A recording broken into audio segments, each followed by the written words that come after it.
Bombo Business News.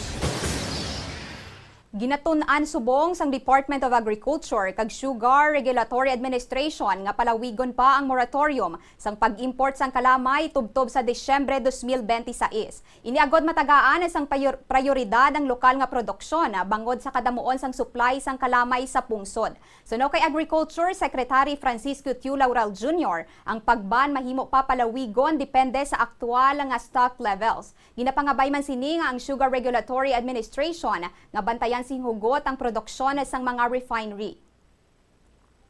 Bombo Foreign Exchange Update is brought to you by Quinbank Business Banking.